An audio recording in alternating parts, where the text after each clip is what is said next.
Didn't you hear what I said? আরিফের ধমকে একটু ঘাবড়ে যায় মায়া।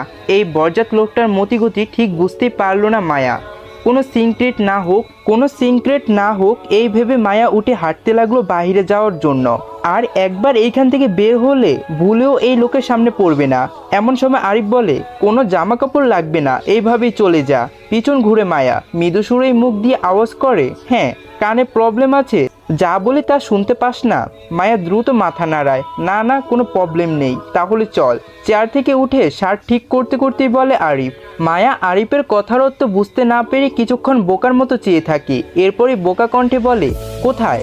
আরিফ মায়ার দিকে রাগান্বিত চোখ তাকিয়ে বিরক্তিভর কণ্ঠে বলে, কানে আসলেই কোনো প্রবলেম আছে, ডাক্তার দেখাতে হবে। এক কথা কতবার বলতে হয়? আমার এক কথা একবারে বেশি বলা পছন্দ না।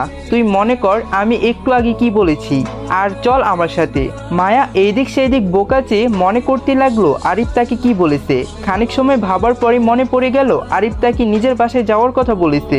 কিন্তু মায়ার তো আরো 2টা ক্লাস আছে, এখন তো যেতে পারবে না।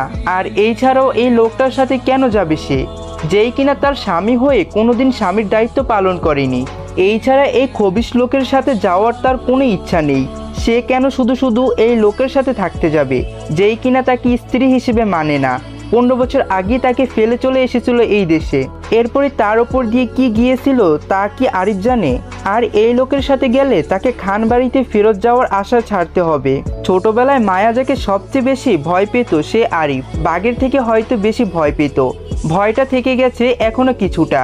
তাই সরাসরি তার বাসায় যাওয়ার কথা মানা করতে পারলো না মায়া। ইনিয়ে বিনিয়ে বলল, আসলে আমার না আরো 2টা ক্লাস আছে, আমি এখন যেতে পারবো না। আরিফ মায়ের দিকে তাকিয়ে বলে, ক্লাস করতে হবে না।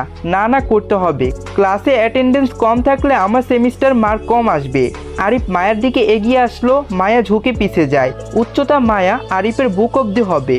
আরিফ নিজের চশমা উপর নিচ করে বলে, তোর টিচার আমি, এইখানকার প্রফেসর। আমার কথা না শুনলে একদম এই ইয়ারের সবগুলো সেমিস্টার ফেল করিয়ে দিব। আরিফের ব্ল্যাকমেলে এই কিছুটা ভয় পেয়ে যায় মায়া।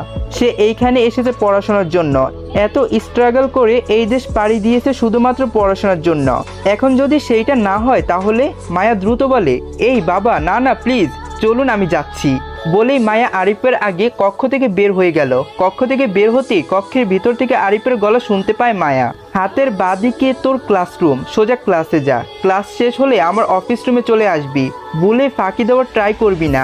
আরিফের এমন কথায় বোকা বনে যায় মায়া। এই লোক না মাত্রই বলল তার ক্লাস করতে হবে না, আবার এইসব কি বলছে? আমাকে ডাক্তার দেখাতে হবে না এই লোকটাকে বোধহয় ডাক্তার দেখাতে হবে, যত সব।